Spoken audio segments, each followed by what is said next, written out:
하루의 말씀, 오늘은 고린도전서 7장 17절에서 24절 말씀 가지고 함께 나눕니다. 성경 공독합니다. 각 사람은 주님께서 나누어 주신 분수 그대로 하나님께서 부르신 처지 그대로 살아가십시오.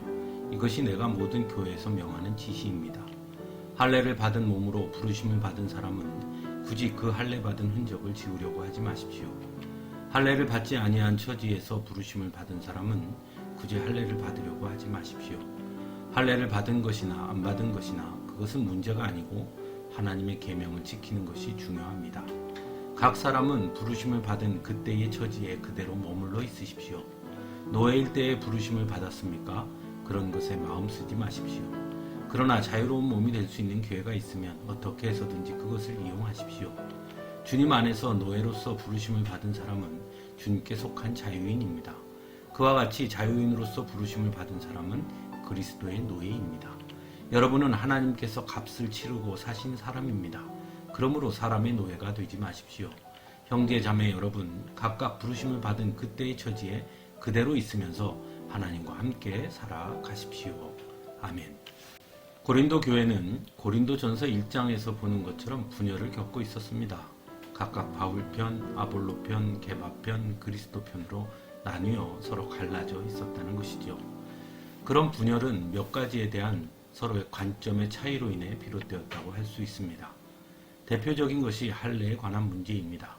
즉 구약의 율법을 여전히 지켜야 하는가, 그렇지 않은가에 대한 입장의 차이가 각각 달랐다는 것입니다. 그것은 단순히 할례에 관한 문제를 뛰어넘어 결국 교회 공동체의 중심이 여전히 유대인이면서 그리스도인들이 되어야 하는가, 아니면 이방인이었으나 복음을 받아들인 이방인 그리스도인이 되어야 하는가의 문제이기도 했습니다. 그에 대해 유대인들의 우월성을 강조하는 이들이 있었고, 오히려 다른 쪽에서는 유대인들은 예수님을 십자가에 못 박도록 한 죄가 있다고 비판하는 이들도 있었던 것입니다. 또한 그 당시 사회의 신분 제도에 따른 갈등도 있었습니다. 로마 사회는 철저한 신분 사회였습니다. 주인이 있었고 노예가 있었습니다. 또한 로마의 시민권을 가진 사람과 시민권을 갖지 못한 사람 사이에도 분명한 구분과 차별이 있었습니다. 그런데 그런 차별이 고린도 교회 안에 그대로 유입되었습니다. 그래서 식사를 할 때에도 서로 차별하여 식사를 하는 일이 생기기도 했습니다. 이러한 고린도 교회의 문제에 대해 너무나 잘 알고 있던 사도 바울은 오늘 본문에서 각 사람은 주님께서 나누어 주신 분수 그대로 하나님께서 부르신 처지 그대로 살아가십시오. 이것이 내가 모든 교회에서 명하는 지시입니다. 라는 아주 강한 표현을 사용해서 권면하고 있습니다. 그리고 할례를 받은 몸으로 부르심을 받은 사람은 굳이 그 할례 받은 흔적을 지우려고 하지 마십시오. 할례를 받지 아니한 처지에서 부르심을 받은 사람은 굳이 할례를 받으려고 하지 마십시오. 할례를 받은 것이나 안 받은 것이나 그것은 문제가 아니고 하나님의 계명을 지키는 것이 중요하다고 말합니다.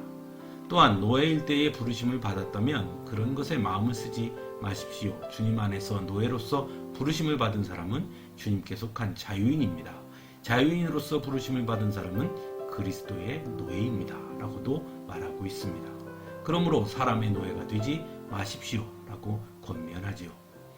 우리는 여전히 세상 속에서 살아가고 있습니다. 그래서 세상의 영향을 받을 수밖에 없습니다. 하지만 분명한 것은 그럼에도 불구하고 우리는 성도라는 것, 그래서 세상보다 하나님의 말씀과 뜻을 따르는 사람들이라는 것입니다. 그러므로 비록 세상 속에서 세상의 영향을 받을지라도 우리가 우선해야 할 것은 하나님께서 진정 원하시는 것이 무엇인지를 알고 그것을 따르는 자들이 되어야 한다는 것입니다. 그런데 어떤 경우에는 분명 하나님의 뜻을 따르는 사람들의 공동체인 교회에서조차 하나님의 말씀보다 세상적 기준과 잣대가 힘을 발휘하는 것을 보게 됩니다. 마치 고린도 교회의 모습처럼 말입니다.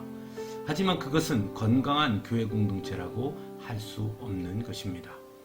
또한 우리는 하나님은 우리의 모든 것을 아시는 분이라고 고백하는 사람들입니다. 즉 나의 처지와 상황을 하나님께서 모두 아신다는 것입니다. 그러므로 그 처지와 상황을 아시는 하나님께서 나를 부르셨다는 것은 곧 그 처지와 상황까지도 하나님께서 사용하시겠다는 말씀이기도 한 것입니다. 그래서 사도 바울은 각각 부르심을 받은 그때의 처지에 그대로 있으면서 하나님과 함께 살아가십시오 라고 말하고 있습니다. 사랑하는 성도 여러분, 그래서 우리는 있는 모습 그대로 우리에게 주어진 현실과 상황과 처지를 감사함으로 받아들이고 언제나 하나님과 함께 그리고 하나님께 최선을 다하는 삶을 살아야 하는 것입니다. 내가 변해서 하나님께 나아가는 것이 아니라 하나님을 만나고 하나님께 나의 있는 모습 그대로를 드리면 하나님께서 원하시는 대로 나를 변화시킬 것이고 나를 이끄셔서 하나님의 뜻을 이루는 자로 사용하신다는 것을 기억하시기 바랍니다. 함께 기도하겠습니다.